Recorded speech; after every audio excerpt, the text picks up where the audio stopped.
The sun rises over the savanna, slow and golden, warming the tall grass around me. The wind carries the scent of dust, acacia, and faraway antelope. I blink against the light, my ears flicking at the soft hum of insects. This is my home. Wide, endless, alive. My muscles ache from the hunt the night before, but I am not hungry. My thoughts, my heart, are somewhere else. In the small hollow beneath the fallen tree where I left my cubs. My paws know the way before I think of it. I move quietly through the grass, my body low, tail flicking once. 3 cubs. My world. They were only 6 weeks old, soft and clumsy, their eyes wide with curiosity. Their tiny roars made no sound, just small breaths of life. I had carried them one by one to the den I found, shaded, safe from hyenas, near water. I believed they were hidden from danger. But the savanna does not care about belief. When I reached the hollow that morning, something was wrong. The air was too still. The smell, faint but sharp, of another predator hung in the breeze. I froze, every hair on my neck rising. The earth told a story I didn't want to hear. Deep paw prints, not mine. Hyena. I ran forward, heart pounding so loud I could hear nothing else. The den was empty. The grass flattened, a few drops of blood already dry. The world narrowed into silence. I circled the den again and again, sniffing the ground until the scent burned into my throat. I called softly, the short, throaty hum a lioness makes to call her cubs. Nothing answered. That moment changed the rhythm of my world. I searched until the moon climbed high, my pads bleeding from thorns. I followed tracks that vanished in the dust. Every rustle in the grass made me lift my head, hoping, fearing. I smelled hyenas, jackals, vultures, but not them. For 2 days I did not hunt. I forgot hunger, forgot sleep. My body moved because it had to. My heart did not.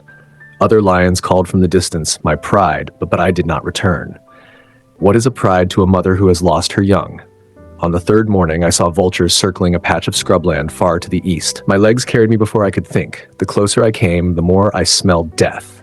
Not lion, not cub, wildebeest, old and already rotting. I turned away, trembling with exhaustion and grief.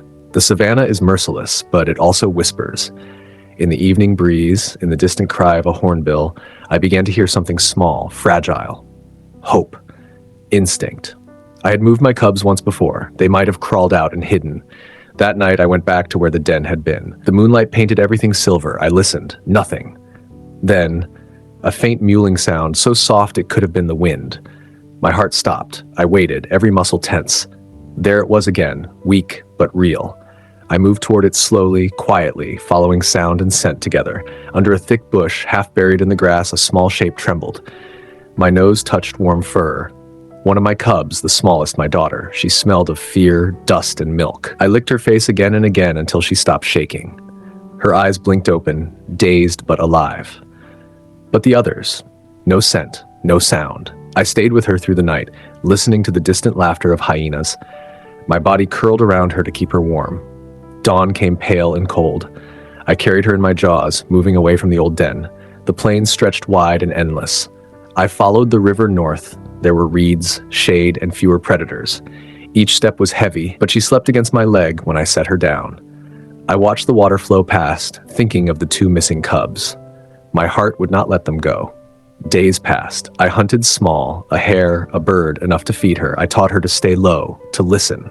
She played sometimes, chasing beetles, her tail twitching. Every time she laughed, that little chuffing sound cubs make, I felt both joy and pain. Because the sound of one made me hear the silence of 2. One afternoon, as clouds gathered over the horizon, I saw something move across the plain, shapes against the wind, faint but familiar. My body stiffened. I crouched low, nose lifting. The smell was lion, faint but real, young lion. I left my daughter hidden in the grass and crept closer. My heart beat in my throat. The wind shifted, bringing more scent, my own. My cubs. I ran before thought could stop me. Over the ridge, under a dead tree, 2 small bodies huddled together, thin but breathing. My cubs, my sons, they lifted their heads at the sound of my paws. Their cries broke the air. I reached them, licking their faces, their eyes, their ears. Alive, alive. The world turned from dust to gold. They were weak, bones pressing under fur, but alive. I don't know how they survived. Maybe the hyenas took another kill and left them. Maybe they crawled into thorns too thick to follow. But the savanna, cruel as it is, had shown mercy. I brought them back to their sister. She stumbled toward them, nuzzling and purring. I lay down, and they all pressed against 3 small hearts beating against my chest. I licked their heads one by one until they slept. When the storm broke that night, the rain washed over us, cool, clean, forgiving. The earth drank, the air filled with the scent of life again. I closed my eyes and listened to their breathing. In the following days, I moved us often, from termite mound to hollow, from grassland to the edge of the acacias. I hunted harder than I ever had. Every meal I caught felt like a victory against the world that had almost taken them.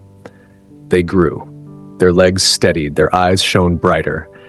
They learned the sounds of danger, the laugh of hyenas, the cough of leopards. They learned my voice, the hum that means come close, stay still. Sometimes when the sun sank red behind the horizon, I would watch them play, wrestling, biting, tumbling through the dust, and my chest would ache with a feeling too deep for words. I had walked through death to see this again. One evening, far across the plain, I saw my pride returning. The lion I once hunted beside, the others who had called for me. My instinct told me to rejoin them. The cubs needed protection, food, and teaching. I led them slowly toward the pride. The big male saw us first. He lifted his head, scenting the air, and rumbled low in his chest. For a moment I feared, would he accept them? But as we approached, his tail flicked once, not in anger. He stepped forward, touched noses with me, then looked down at the cubs. They pressed close to my legs, eyes wide. He sniffed them, then turned away calmly. Acceptance. That night, we slept in the circle of the pride again. My cubs curled between the other lionesses, and their young, safe, warm, breathing deep. I watched the stars through the branches and felt the savanna's vast silence around me. I thought of the days of searching, the blood in the dust, the empty sky. I thought of the moment I found them again, the weight of their small bodies against my chest. The savanna takes and the savanna gives. Life here is a thin line between loss and miracle. When the dawn came, my cubs woke first, pouncing on my tail, their laughter scattering the dew from the grass. I stretched, bones creaking, and felt the warmth of the sun on my back. For the first time in many days, I let myself rest. Because for now, they are here and they are mine.